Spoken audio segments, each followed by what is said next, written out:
بہت زیادہ عزت و تعظیم و تکریم کے لائق میرے پیارے نبی صلی اللہ علیہ وآلہ وسلم کے پیارے غلاموں،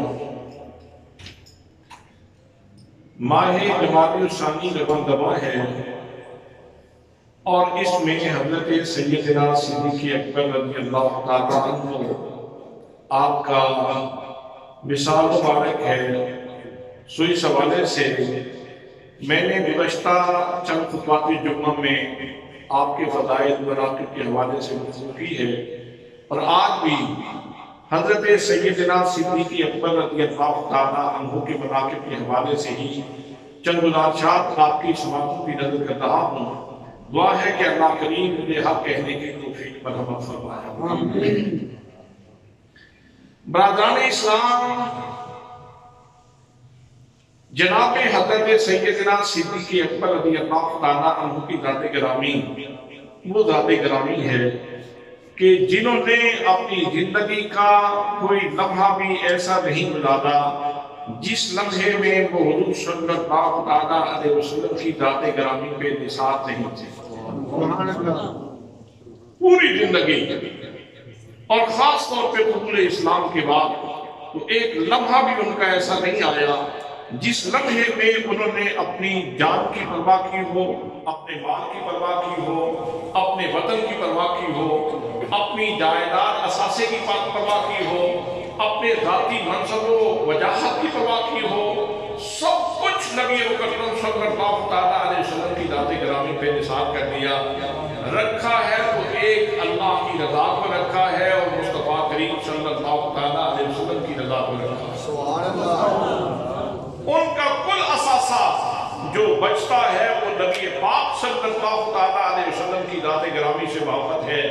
حضرات محترم، جب کفار مکہ نے، صنادید مکہ نے، زعماء مکہ نے یہ اعلان کیا ہوا تھا کہ جو محمد مصطفیٰ صلی اللہ تعالیٰ علیہ وسلم کو پکڑ کر کے لائے گا تو اس کو 100 اونٹ بطور انعام دیے جائیں گے. 100 اونٹ بطور انعام دیے جائیں گے. برادران اسلام، بڑی توجہ طلب بات ہے. اس وقت کے 100 سرخ اونٹ آج کی 100 لینڈ کروزر، آج کی 100 لینڈ کروزر کتنی جلدی لوگ اپنے مفادات کی خاطر پارٹیاں بدل جاتے ہیں، وابستگیاں بدل جاتے ہیں.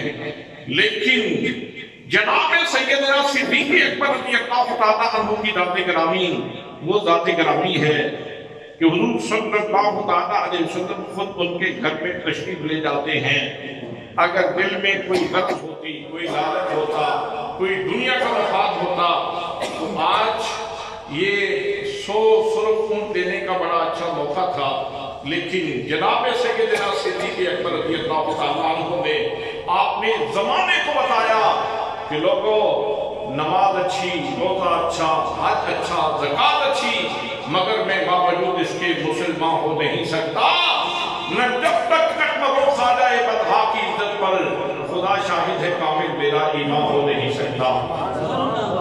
حضرات، میں اس کے دار الندوہ میں میٹنگ ہوتی ہے اور اعلان کیا گیا کہ ایک گھر تو بنو ہاشم کے ساتھ نپٹ نہیں سکتا، تو ایسی پلاننگ کی جائے، ایسی منصوبہ بندی کی جائے کہ ہر گھر سے ایک فرد محاصرے میں شریک ہو، تاکہ اگر ان کی زندگی کا چراغ گل ہو جاتا ہے تو ظاہر ہے قصاص کے پورے عرب سے تو نہیں لیں گے. اتنے بندوں کو مارنا تو ان کے بس کی بات نہیں ہوگی. بنو ہاشم کا یہ معاملہ تو نہیں ہوگا.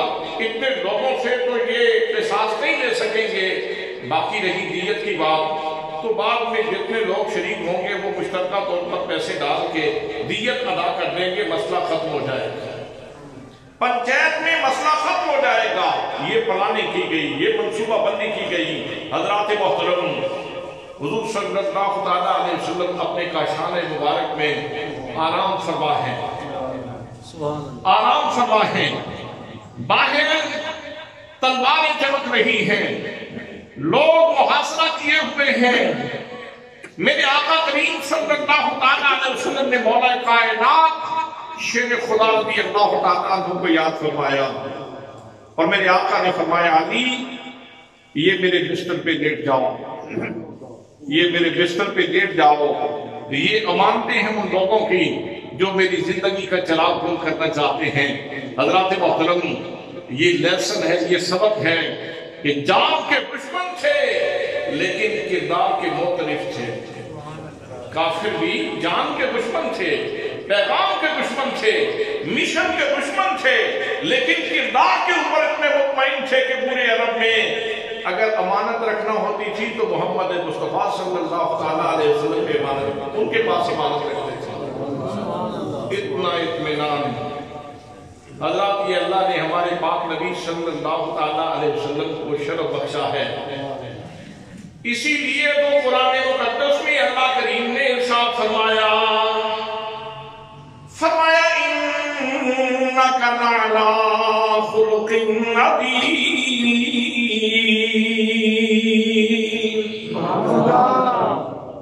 محبوب خلق عظیم تو تمہاری سواری ہے، تم خلق عظیم کے داخل ہو، تم اس کے ساتھ سوار ہو.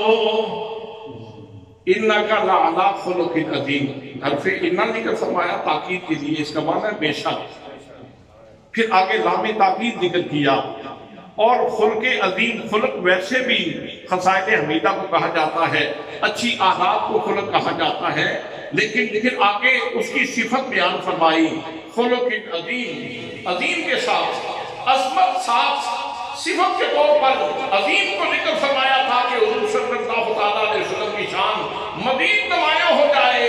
لیکن حضرات یہ نہیں کہا کہ محبوب تم صاحب خلق عظیم ہو، تم حامل خلق عظیم ہو، تمہارے اندر خلق عظیم پایا جاتا ہے، بلکہ اللہ کریم ارشاد فرما رہا ہے محبوب یہ خلق عظیم تو تیری سواری ہے، تو اس سے بھی بلند ہے.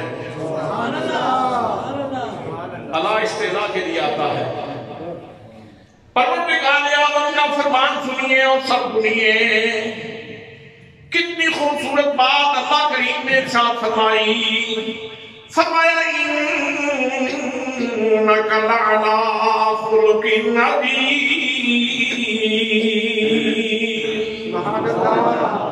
محبوب تم خلق عظیم کے داخل ہو، خلق عظیم تو تمہاری سواری ہے. حضرات محترم یہی وجہ تھی کہ جان کے دشمن بھی اتنا اعتماد کرتے تھے، مشن کے دشمن تھے، ذات کے دشمن تھے، جان کے دشمن تھے، لیکن کردار کے اوپر اتنے مطمئن تھے. اگر امانتیں بھی رکھنا ہوتی تھی تو محمد مصطفیٰ کے پاس رکھا کرتے تھے. آج ہمیں سوچنا ہے کہ کیا ہم اسی نبی کے غلام ہیں؟ اور اگر ہم اسی نبی پاک صلی اللہ تعالیٰ علیہ وسلم کا کلمہ پڑھنے والے ہیں تو کیا یہ روشنی ہمارے کردار میں موجود ہے؟ کیا یہ چمک ہمارے رویے کے اندر موجود ہے؟ ہماری معاشرتی زندگی میں، ہماری سوشل لائف میں کیا اس طرح کا حسن موجود ہے؟ کیا اس طرح کی چمک موجود ہے؟ دوستان محترم، مجھے بھی اپنے گریبان میں جھانک کے دیکھنے کی ضرورت ہے، اور آپ کو بھی اپنے گریبان میں جھانک کے دیکھنے کی ضرورت ہے. اگر جواب نفی میں آئے تو پھر ہمیں اپنی روش کو تبدیل کرنا ہوگا، اپنے رویے کو تبدیل کرنا ہوگا. تو حضور صلی اللہ تعالیٰ علیہ وسلم نے حضرت مولا کائنات کو ارشاد فرمایا علی میرے بستر پہ لیٹ جاؤ، یہ امانتیں دے کر کل تم بھی ہجرت کر کے آ جانا، تم بھی ہمارے پاس آ جانا. جناب شیر خدا رضی اللہ تعالیٰ کو نبی مکرم صلی اللہ تعالیٰ علیہ وسلم لوگوں کی امانتیں سپرد کر کے جا رہے ہیں، اور آپ نکلتے ہیں. ادھر لوگوں نے محاصرہ کیا ہوا ہے. میرے آقا کریم صلی اللہ تعالیٰ علیہ وسلم نے اس مشکل وقت میں کیا پڑھا؟ نبی کریم صلی اللہ تعالیٰ علیہ وسلم پڑھتے جا رہے ہیں یاسین والقرآن الحکیم انک لمن المرسلین علی صراط مستقیم. نبی کریم صلی اللہ تعالیٰ علیہ وسلم نے سورہ یاسین کی چند آیات پڑھی اور تھوڑی سی مٹی نبی پاک صلی اللہ تعالیٰ علیہ وسلم نے ان کی طرف پھینکی. حضرات محترم، کوئی ادھر کھڑا تھا، کوئی ادھر کھڑا تھا، کوئی دائیں کھڑا تھا، کوئی بائیں کھڑا تھا. نبی پاک صلی اللہ تعالیٰ علیہ وسلم نے مٹی پھینک دی. اب اللہ نے اپنی قدرت دکھائی اور جتنے لوگ موجود تھے سب کو حصہ مل گیا.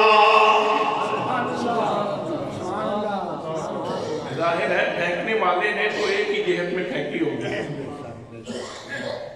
پھینکنے والے نے تو مٹی ایک ہی جہت پہ پھینکی تھی، لیکن نبی کریم صلی اللہ علیہ وسلم کے معجزے کا ظہور ہوا اور ریت کے ذرات نے دشمنوں کا رخ کیا. ان کی آنکھوں میں مٹی پڑ گئی. بہت پلان بنایا تھا جیسے ہی نکلیں گے تو ان کے اوپر حملہ کر دیں گے اور ان کی زندگی کا چراغ دور کر دیں گے، لیکن جس کو اللہ رکھے اس کو کون چکھے. نور خدا ہے کفر کی حرکت پہ سنگا، نور خدا ہے کفر کی حرکت پہ سنگا، پھونکوں سے یہ چراغ بجھایا نہ جائے گا، پھونکوں سے یہ چراغ بجھایا. نور خدا ہے کفر کی حرکت پہ سنگا، پھونکوں سے یہ چراغ بجھایا نہ جائے گا، پھونکوں سے یہ چراغ بجھایا نہ جائے گا. سوچا تھا کہ حملہ کر دیں گے، لیکن نبی کریم صلی اللہ علیہ وسلم اللہ کے امان میں اور اللہ کی حفاظت میں نکل گئے اور ان کو پتہ تک نہ چلا. جناب شیر خدا رضی اللہ تعالیٰ عنہ سے کسی نے پوچھا، علی المرتضیٰ تلواروں کے سائے میں جس رات کو نبی کریم صلی اللہ علیہ وسلم کے بستر پہ سوئے تھے، رات کو نیند تو نہیں آئی ہوگی. جناب علی المرتضیٰ فرماتے ہیں مجھے پیدا کرنے والے کی ذات کی قسم ہے، پوری زندگی میں اتنی اطمینان کی نیند کبھی آئی ہی نہیں جتنی بستر رسول پہ آئی تھی. کیا تمہیں موت سے ڈر نہیں تھا؟ کیا موت سے ڈر نہیں تھا؟ فرمایا علی موت سے کب ڈرا ہے، لیکن آج کی رات کو موت میرے قریب آ ہی نہیں سکتی تھی، اس لیے کہ میرے آقا فرما کے گئے تھے علی امانتیں دے کے تم بھی ہجرت کر جانا. گویا میرے آقا صرف امانتیں نہیں دے کے گئے تھے بلکہ میرے آقا مجھے زندگی کا سرٹیفکیٹ بھی دے کے گئے تھے.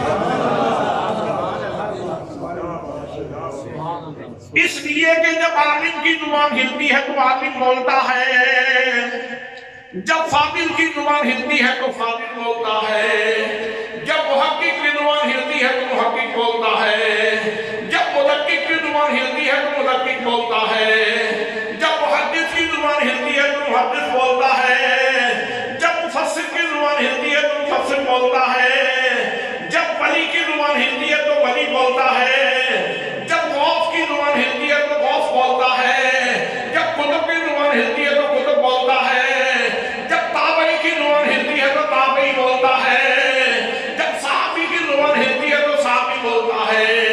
لیکن جب نبی کریم صلی اللہ علیہ وسلم کی زبان ہلتی ہے تو مصطفیٰ کی زبان میں یا خدا بولتا ہے یا مصطفیٰ بولتا ہے. اس لیے میرے آقا نے فقط امانتیں نہیں دی تھیں، زندگی کا سرٹیفکیٹ بھی دیا تھا. حضرات جو دشمن تھے، جو محاصرہ کیے ہوئے تھے، ان کو اللہ نے اپنا محبوب دیکھنے ہی نہیں دیا. اللہ نے ان کو اپنا محبوب دیکھنے ہی نہیں دیا. اور نبی مکرم صلی اللہ علیہ وسلم کس کے کاشانہ مبارک میں تشریف لے گئے.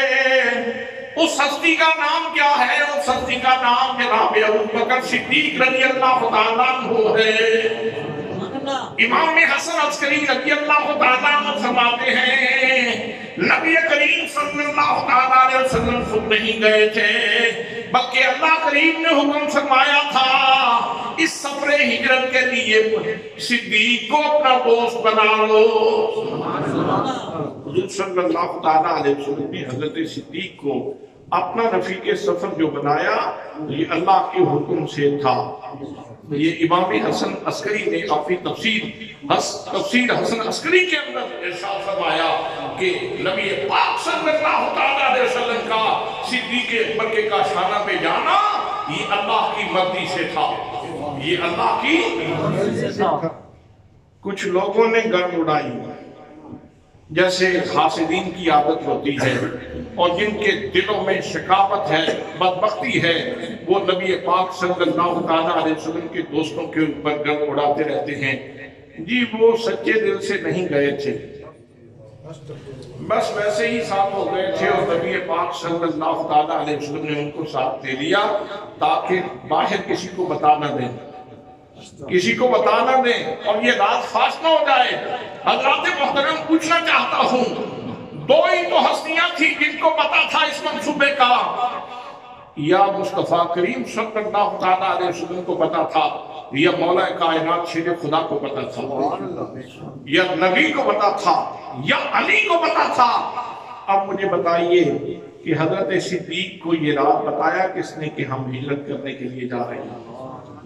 اگر تو حضرت صدیق اکبر کے بارے میں، اگر حضرت صدیق اکبر کو نبی پاک نے یہ بتایا ہے، اس کا مطلب یہ ہے کہ صدیق نبی کا معتمد علیہ ہے، صدیق کی ذات نبی کا معتمد علیہ شخصیت ہے، معتمد علیہ فرد ہے۔ صدیق اکبر رضی اللہ تعالیٰ عنہ، حضور صلی اللہ تعالیٰ علیہ وسلم کو صدیق کی وفا کے اوپر اعتماد تھا، صدیق کے اخلاص کے اوپر اعتماد تھا، اس لیے میرے آقا نے حضرت صدیق کو بتا دیا۔ یا پھر دوسری صورت یہ ہے کہ مولا کائنات شیر خدا نے بتایا،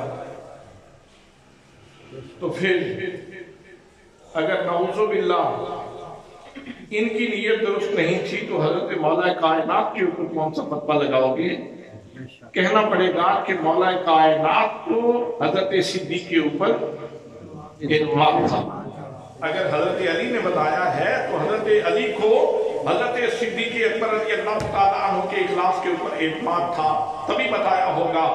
حضرات محترم، جن ہستیوں کا اخلاص دودھ سے زیادہ خالص ہے، شہد سے زیادہ خالص ہے، وہ کتنے بدبخت لوگ ہیں جو ان ہستیوں کے اوپر افطرا پردازیاں کرتے ہیں اور ان کی ذوات قدسیہ کے اوپر اعتراض کرتے ہیں۔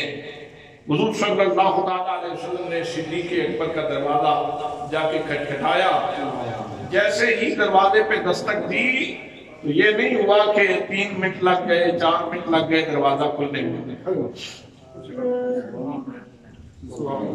حضرات محترم، جیسے ہی دروازے پہ دستک ہوئی فوراً دروازہ کھلا اور جناب صدیق اکبر رضی اللہ تعالیٰ عنہ دروازے پہ موجود تھے۔